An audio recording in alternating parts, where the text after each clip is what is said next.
हमें 15 दिन दो, हम तुम्हें भरभर के देंगे। यासाठी जे जे करायला लागेल ते या राज्याचा मंत्री म्हणून करील आणि बाबांच्या अपेक्षा ज्या आहेत की निधीबद्दल मी इतका निधी मिळवून देण्याचा प्रयत्न करेन की तुमचा ओटा फाटून जाईल, अशा प्रकारचा गावागावात निधी देण्याचा प्रयत्न आपण करू। आपण आता 100 वर्ष जगायचं आहे दोघांनी। उत्तरार्ध मित्रार्ध नाही, आता यांनीच थांबलं पाहिजे, आता आम्ही नाही थांबायला। 18 उमेदवार हे तुमचे आहेत आणि 18 उमेदवार प्रचंड मताने निवडून आणण्याची जबाबदारी ही तुमच्या सर्वांची आहे। आज सुभाषचंद्र बोस यांची जयंती आहे, त्यांना मी अभिवादन करतो। ते म्हणाले होते, तुम मुझे खून दो मैं तुम्हें आजादी दूंगा। मी तुम्हाला आज आव्हान करणार आहे, तुम हमें 15 दिन दो, हम तुम्हें भरभर के देंगे। आज शिवसेना प्रमुख हिंदू हृदय सम्राट स्वर्गीय बाळासाहेब ठाकरे यांची जयंती आहे आणि एक अभूतपूर्व आणि एक ऐतिहासिक असे आज इतिहासाचे साक्षीदार होण्यासाठी आपण इथे उपस्थित आहात। ज्याचा उल्लेख बघायचे भैयासाहेब माने आणि अमरीश घाटगेंनी केला की कदाचित महिना दीड महिन्यापूर्वी असे आम्ही 3 जण आणि 2 पक्षामध्ये कागल तालुक्यामध्ये आघाडी होणार आहे असं कोणी सांगितलं असतं तर खरोखरच आम्ही त्याला मुलखात काढलं असतं। पण तो अचानकपणाने मुख्यमंत्री देवेंद्र फडणवीस साहेबांच्या आदेशाने नगरपालिकेला माझी आणि संभाजीराजांची युती झाली। एक चांगला कौल कागल शहराच्या जनतेने दिला। नगराध्यक्षांनी सर्वच्या सर्व नगरसेवक प्रचंड मताने त्यांनी निवडून दिलं आणि 10 वर्ष संघर्षानंतर सुद्धा आपण 2 नेते चांगल्या भावनेने एकत्र येणार असले तर कशी साथ देऊ शकतो हे दाखवून देण्याचा प्रयत्न कागल शहराच्या जनतेने केला। म्हणून या पंचायत आणि जिल्हा परिषद निवडणुकीमध्ये प्रचंड मताधिक्याने निवडून देऊन ज्या अपेक्षा संजय बाबांनी इथे व्यक्त केल्या त्या फलद्रूप कराव्यात आणि आम्ही तिघांनी घेतलेला निर्णय किती सार्थ आहे याचं मताच्या रूपाने आपण दाखवून द्यावं अशी कळकळीची विनंती मी करणार आहे। बंधुभगिनींनो, संभाजीराजांनी ज्या सूचना केल्या, आपण 3 गट एकत्र आल्यानंतर आपण गावागावामध्ये अतिशय संघटितपणे काम केलं पाहिजे। मतदानानंतर 1000ची मतदान केंद्र असतं, त्यामध्ये ताबडतोबीने कळतं कुठली मतं गेली आणि आता 3.5 वर्ष निवडणुका नाही। आता ही एकदा सार्वजनिक निवडणूक झाली की आता एकदम लोकसभेची निवडणूक आहे। बँक, गोकुळ, ग्राममध्ये निवडणुका या त्या पातळीवर होती, परंतु या 3.5 वर्षामध्ये तुम्हा कार्यकर्त्यांना, तिन्ही नेत्यांना तोंड दाखवायचं आहे। कामाच्या निमित्ताने दाखवायचं आहे, विकासाच्या निमित्ताने दाखवायचं आहे। निदान माझा बूथ हा सबसे मजबूत ही दाखवण्याची एक संधी तुम्हाला या निमित्ताने मिळालेली आहे। आता पुन्हा तक्रार नाही, आता कुणाचंही लग्न नाही, तिघांचा मिळून मंडप आहे, तिघांचा मुलगा आहे, तिघांच्या नवऱ्या आहेत। आता सगळ्यांनी अक्षताला यायचं आहे, फक्त अक्षताला यायचं नाही, आता गावागावात कष्ट करायचे। कसलंही किलमिश, शेवटी आपण नेत्यांचे जर आदर्श कार्यकर्ते आहात तर मला वाटतं महाराष्ट्रामध्ये एक इतिहास करण्याची आणि संपूर्ण राज्याला एक उदाहरण घालून देण्याची एक संधी तुम्हाला या निमित्ताने मिळालेली आहे. त्याचा उल्लेख राजेसाहेबांनी केला. आता आज जो आमच्याबरोबर नाही, मंडलिक साहेबांचं एक वाक्य असायचं, आता तू गेलास तर आता माझी आणि तुझी भेट वरतीच, म्हणजे स्वर्गात. तसं आता त्यांची आणि आमची भेट स्वर्गात. आणि म्हणून कार्यकर्त्यांनी अतिशय एकसंधपणानं, राजेसाहेब सातत्याने म्हणतात की मुश्रीफ साहेब तुम्ही जरा मवाळा भूमिका घेताय.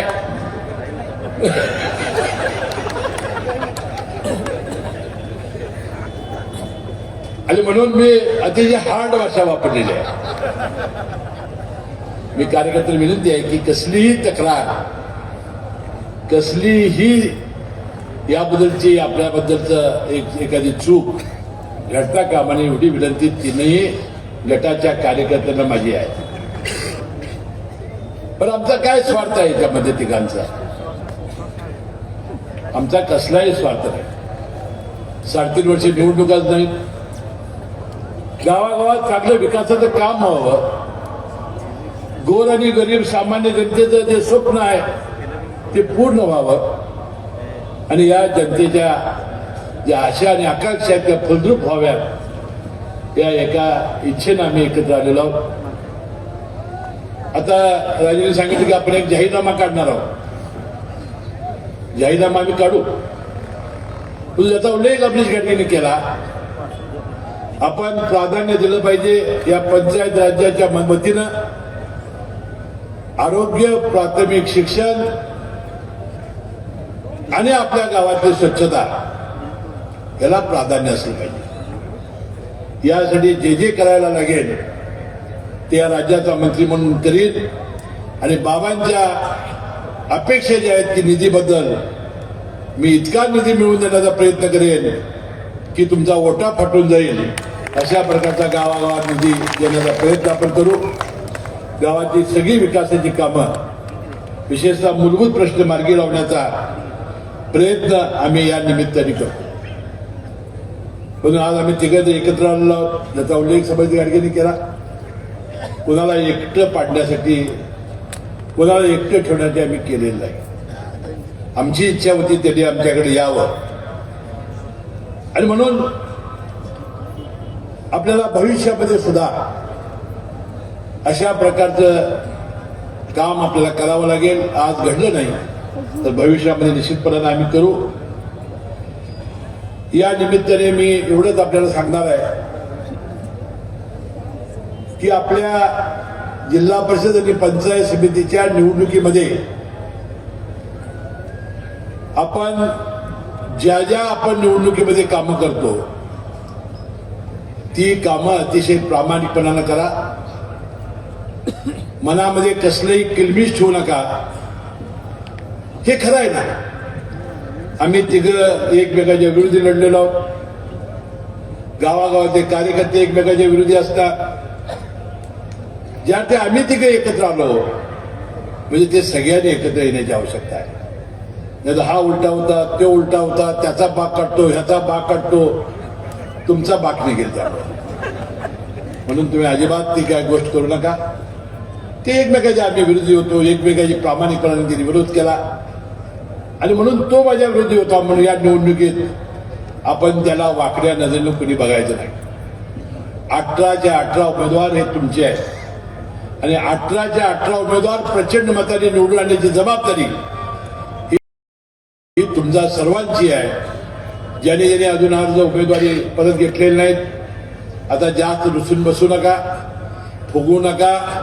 जे काय असेल ते मागा आमच्याकडं. कामाच्या अपेक्षा असतील त्या सांगा. तर आता जास्तीत जास्त आम्हाला यायला आणि त्यामध्ये वेळ घालायला लावू नका. मला वाटते ज्यांचं तिघांच्यावर प्रेम आहे त्यांची उद्या सुट्टी आहे काय? उमेदवाराचं परत घ्यायची तारीख आहे. उद्या कार्यालय चालू आहे. उद्या संध्याकाळपर्यंत आमच्यावर प्रेम असलेली, तिघांच्यावर निष्ठा असलेले सगळे उमेदवार अर्ज परत घेतील असा विश्वास मला आहे. आणि जे घेणार नाही त्यांना आमच्याशी काय बोलायचं असेल तर उद्याच फोन करून सांगा, आम्ही लगेच जातो त्याला भेटायला. पण आता पुन्हा याच्याबद्दलचं चालणार नाही, आता ते करायचं नाही. आता आम्ही तिघं एकत्र आलेलो. पण खरोखरच मला एका वळणावर असं वाटत होतं की युती होईल का नाही, कारण बाबांची इच्छा होती 2 जिल्हा परिषदेच्या आपल्या जागा मिळायला पाहिजेत. अमरीश गाडगेंनी भाषण चालू केली होती, हुंडा द्या ठरल्याला.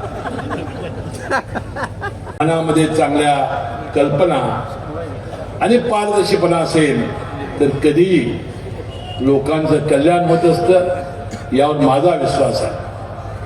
बाबांनी माझ्याबद्दल अनेक चांगली वक्तव्य केली, त्यांचा मी मनपूर्वक आभारी आहे.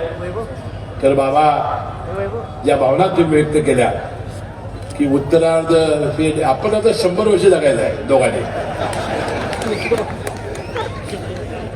उत्तरार्ध मित्रार्ध नाही, आता यांनीच थांबलं पाहिजे. आता आम्ही नाही थांबायला.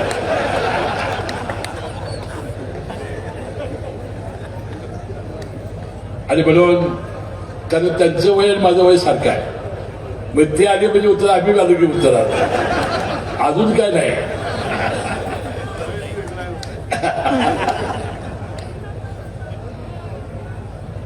आता आपल्या प्रचार यंत्रणा सुरू झालेल्या आहेत.